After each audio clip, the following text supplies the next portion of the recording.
TvGrace presents the inexpressible words of God, the gospel of grace, on the lips of Jesus Christ man. Abba, Father.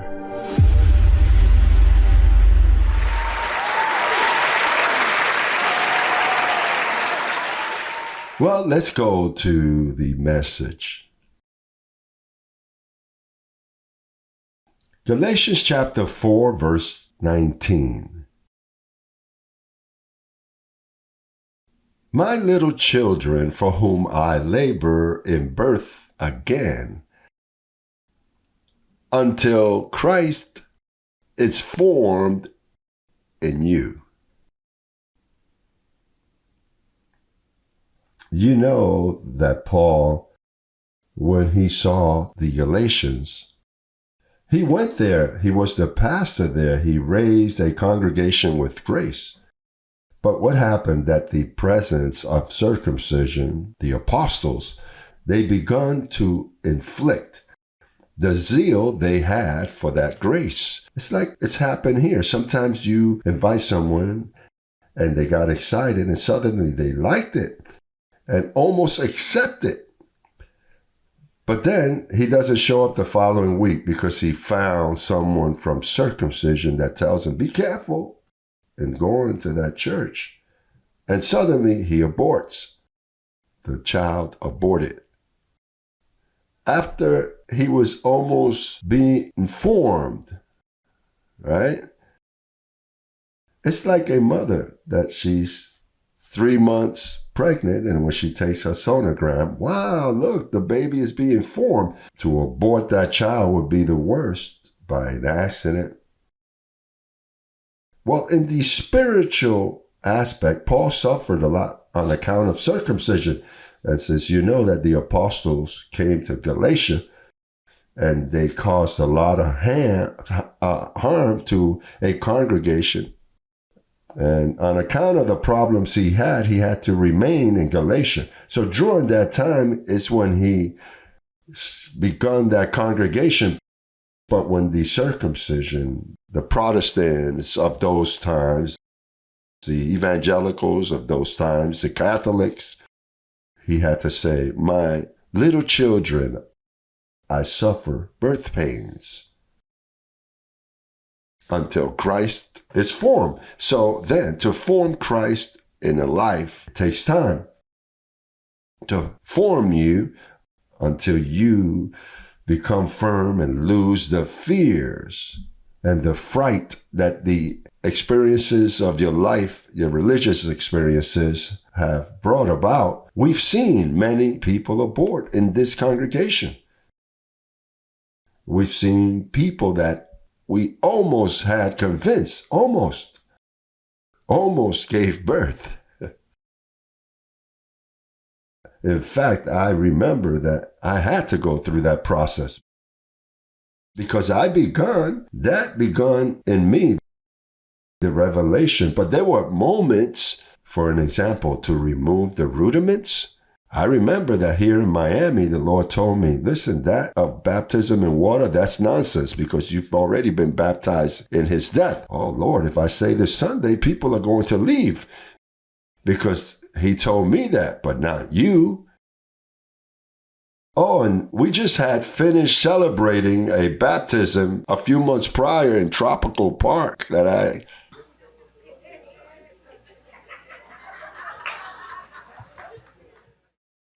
Because you know that even Paul said, and in the times in which I will appear to you, he was told. He also grew progressively because Paul began baptizing certain families.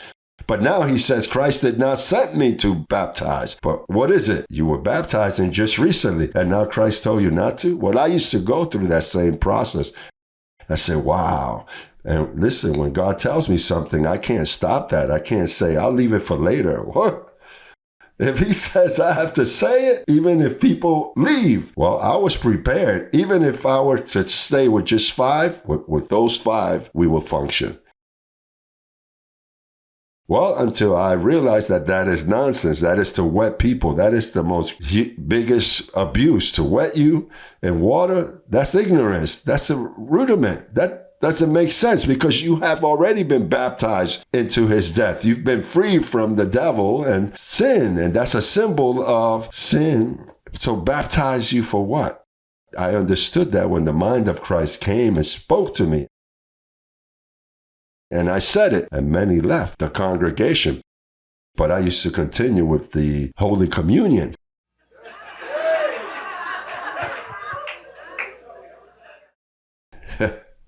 And when I read one day that it said, because Christ our Passover was sacrificed for us, I said, wow, was already sacrificed? So what am I doing with with ignorance, with a piece of bread and Welch's juice, because it's not even wine? I say, oh, Lord. And other biblical evidences.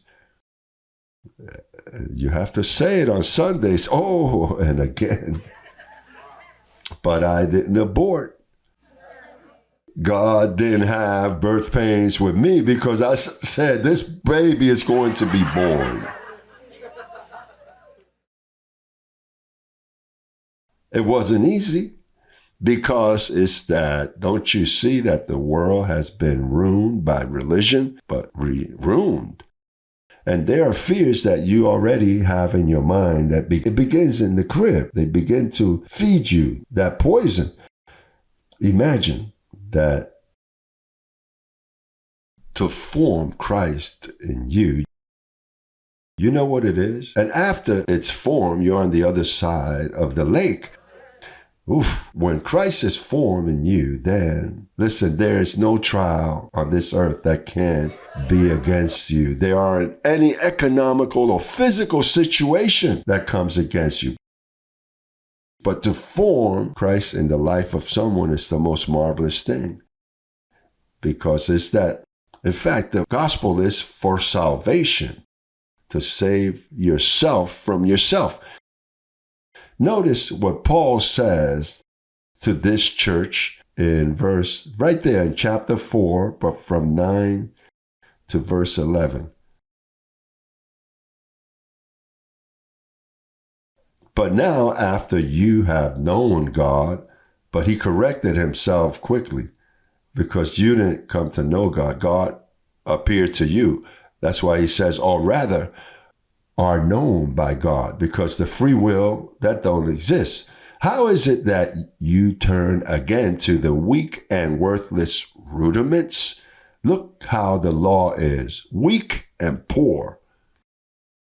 There are people that leave here to the weak and poor, and that's how they wind up, weak and poor.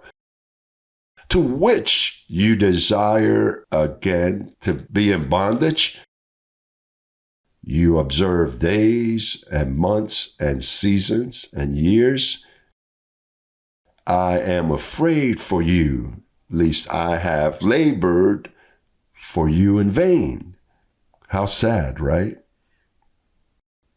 This church in Galatia, Paul already was losing hope. I fear that I've wasted my time here. I preach grace in vain.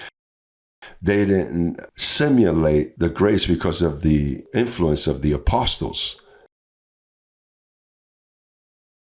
And that work, not only here, but through the cameras, we have many blessed that have been engendered already, but in the process of forming the baby, the Pentecostal appears and says, be careful that in the last days they're going to be false prophets, false teachers, be careful. So then with that, though the person has been engendered, he tends to be present that concern to the local pastor. Here, doesn't matter what comes through here, Storms and Andrew, nothing can stop this. But there are congregations that are just beginning and they're hearing us And they don't understand the process of what happens. And the pastor has to be careful as Christ is being formed in that Christian or in that believer. And the idea is to hear, because Christ is formed through the ear.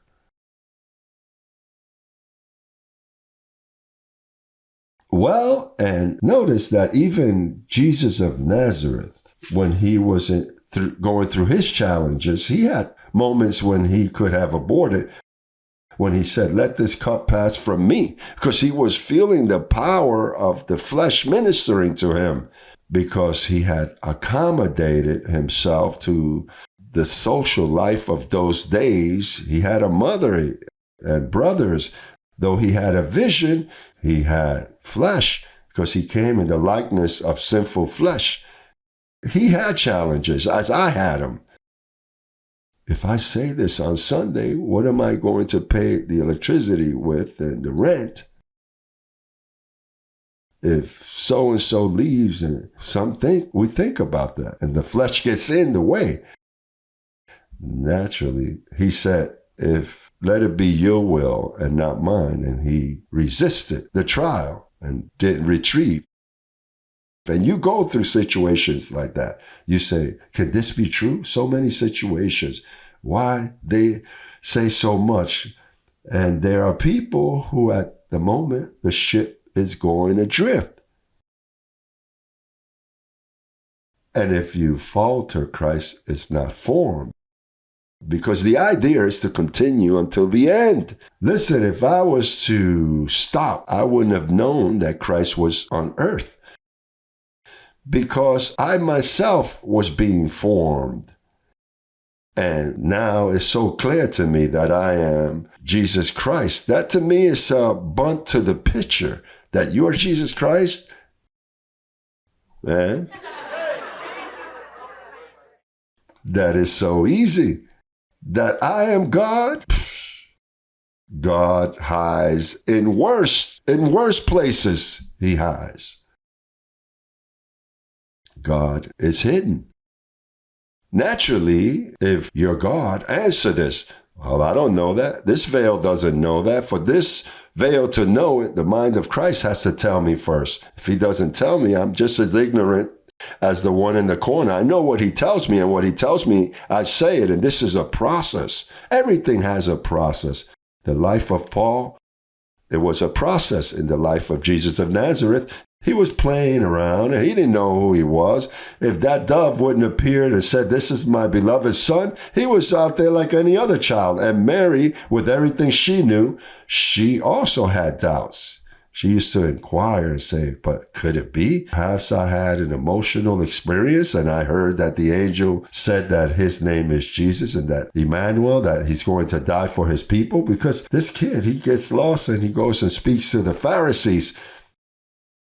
What happens is that everything has a process. And in your life, there is a process.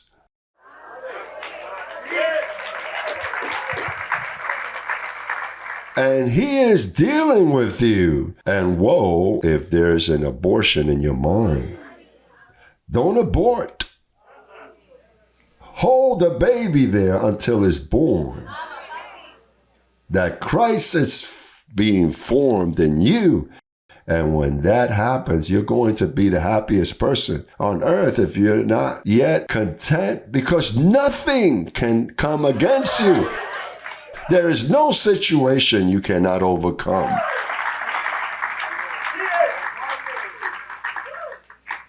And that is doctrinally. Now, the practical, this is what I am concerned about, the practical things, because there are people that it is very difficult for them to confess.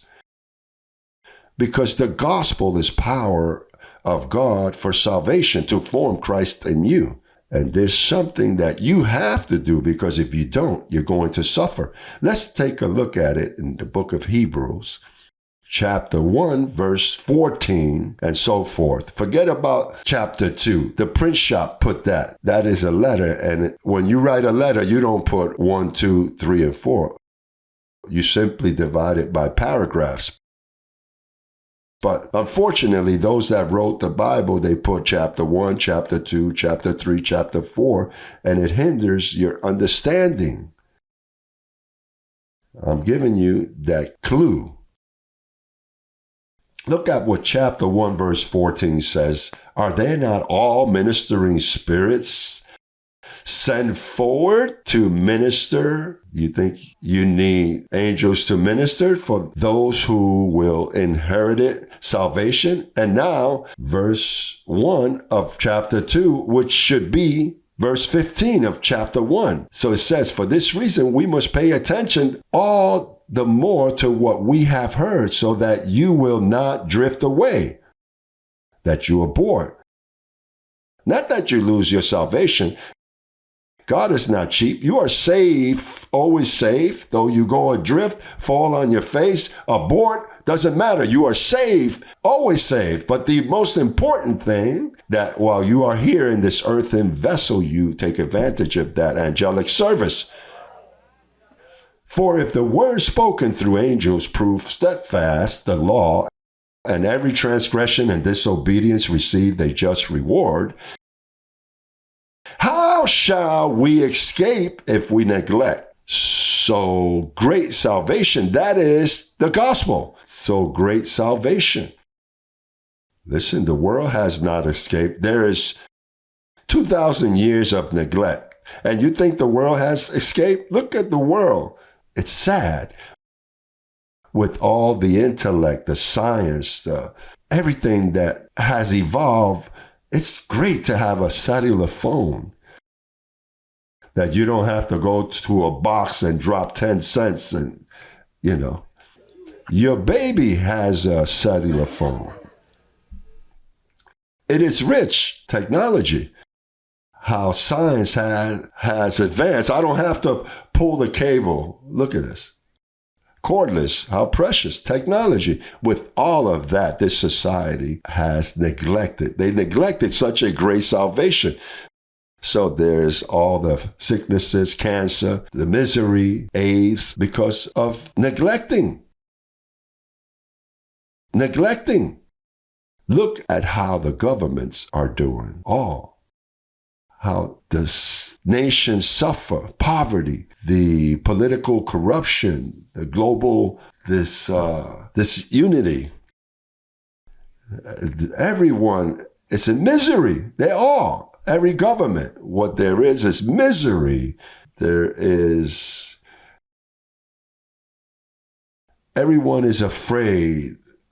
Currency, everything has been ruined. No. We're a different story. We are that people that Joel said, a people like there were never on the face of the earth. But many of you neglect that. You can't stay quiet in the midst of a situation and complain, oh, I feel like this. Oh, I'm not doing well. Oh, this hurts. Oh, that hurts. Oh, the car broke down. Oh, this situation. I forgot this. I always forget that. And complaining, and the angels, they're observing. Hello. And complain here and complaints there. You cannot live this way, like this, my blessed, with that coverage of angels that are observing you. That is your salvation. Listen, those angels are the ones that put the gospel of salvation. They are the ones that activate it with your confession. I believe, therefore I spoke. You cannot stay silent. Don't you see that if you stay silent, if you remain silent, look at what's going to happen to you. I'm going to warn you. If you remain silent, the flesh begins to create a mirror. And that mirror tells you you're going to be defeated. And listen, lately you've been feeling, right? It's hurting you there. And that image You know what's an image? An individual he's in a desert and he sees a river, and when he gets there, it was sand.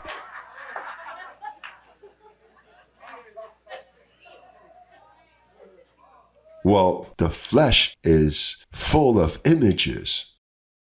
Listen, it happens to me.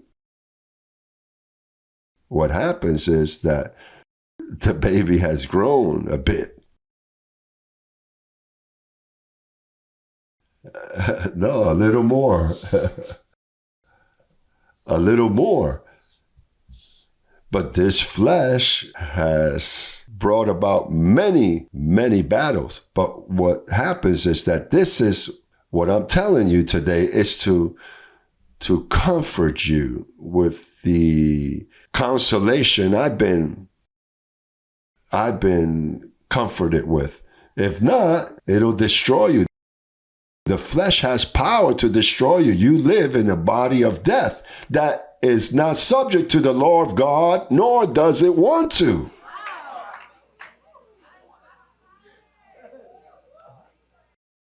Brother, it is a battle, constant battle. I've had to fight the good battle of faith. There is no other way. Oh, and they're not going to make it easy neither.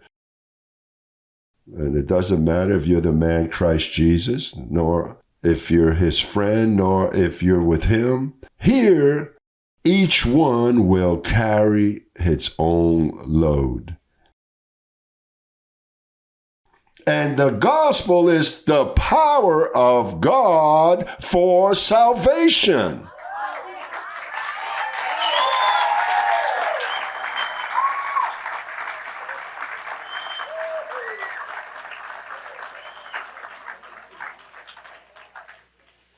You have to start your day, if possible, in the morning.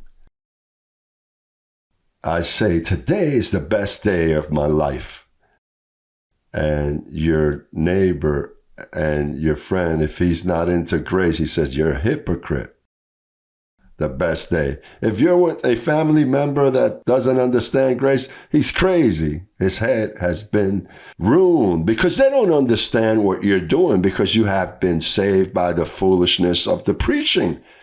So then what you're doing is confessing what the word says. Those things that are not seen, you're calling them as if they were. Right? But you know what it is for you to be there in your bed and you don't feel right, but you say the life of Jesus, confessing it, where you can hear it. This is not meditation. It says, I believe, therefore I meditate. No, I spoke. You have to speak. I'm sorry, Papa. You have to speak. Here, no one gets away with it. If you don't speak, you'll lose your flight. You'll lose the opportunity of getting on the train. You have to speak. Even in the old covenant, God gave the law, though you could not fulfill it, you were told to confess the covenant in the morning. You will confess it to your children in the morning, afternoon, and night. And even David said, when I kept silent, my bones grew old. David said that. While I kept silent, my bones grew dry. Even in the law, imagine in this covenant. In this covenant, you have to speak. You have to confess. There is life. Abba, Father.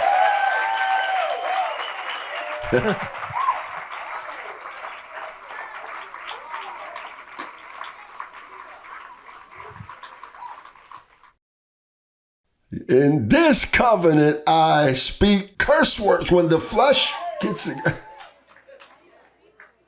the bad words that I learned when I was a child. In this covenant, when this flesh begins to bug me, go to hell. Don't bug. You respect me, coño.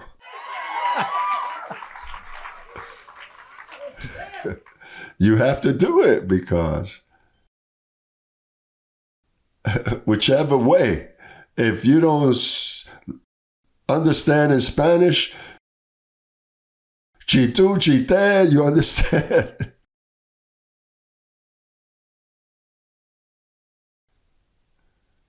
This is the foolishness of this gospel. That's where we glory. People say we're crazy, but it is a foolishness, that works. It is a foolishness that gives life. I'm saying a foolishness based on another written foolishness. But if you stay silent, you're going to purchase those things they sell out there that exercise the bones. Well, you have to fill yourself with pills, liquids for this, liquids for that, for the dogs, for the plants.